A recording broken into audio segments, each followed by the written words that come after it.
Siapa di sini yang suka berenang? Mungkin kalian pernah kehabisan napas pas lagi asik renang. Tapi coba bayangin kalau kita bisa renang tanpa harus ribet naik ke permukaan buat ngambil oksigen. Ya, bayangin kalau kita bisa napas langsung di dalam air pakai insang. Kira-kira gimana rasanya?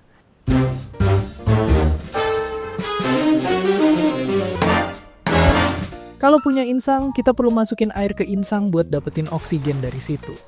Rasanya mungkin bakal adem dan, ya, basah. Ada dua cara buat ngelakuinnya.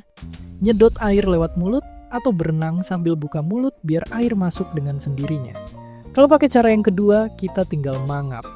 Tapi kita harus terus berenang biar bisa terus nafas. Alias, nggak bisa lagi goler-goler di siang bolong. Inilah alasan kenapa ada ikan yang pas tidur pun tetap gerak ke sana kemari. Nah, air yang masuk bakal dikeluarin lagi lewat insang. Makanya mungkin kalian pernah lihat insang yang gerak-gerak gini. Terus sebenarnya insang tuh jauh lebih efisien dibanding oksigen. Tapi kenapa bisa? Jadi insang itu bisa nyerap banyak oksigen dari air. Bandingin sama paru-paru yang cuma bisa nyerap 1/4 oksigen yang masuk. Rahasianya ada di lembaran-lembaran super tipis ini dan sistem pernapasan dalam insang. Oke, jadi oksigen itu diambil sama darah buat masuk ke tubuh. Jadi makin banyak darah yang ketemu oksigen, makin bagus. Nah, di dalam insang ada lembaran-lembaran kecil ini biar makin banyak pembuluh darah yang bisa nangkep oksigen dari air.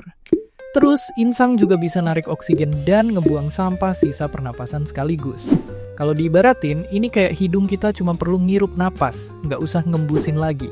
Bikin nggak ada waktu yang terbuang. Tapi kalau insang se-OP itu, kira-kira apakah kita bisa napas pakai insang aja? Jawabannya, nggak bisa. Soalnya, kebutuhan oksigen kita itu banyak banget. Jadi meskipun insang efektif banget dapetin oksigen, tapi kandungan oksigen di air jauh lebih sedikit dibanding udara. Ini tuh ibarat ada anak yang jago banget manjat pohon, tapi kalau pohon yang dia panjat buahnya cuma dikit, tetap aja hasil panennya dikit. Kalau mau dipaksain, insang kita harus super raksasa sampai nutupin kepala. Mungkin yang masih cukup masuk akal itu kalau kita punya insang sekaligus paru-paru. Kayak ikan ini, yang pas di bawah air, napas pakai insang.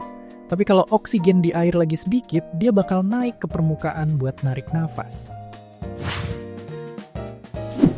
Sekarang coba bayangin, di masa depan bumi kebanjiran. Permukaan laut naik, daratan tenggelam, dan di mana-mana yang ada cuma air, dan air lagi. Kira-kira apakah mungkin kita berevolusi jadi punya alat napas tambahan? Dan seperti biasa, terima kasih.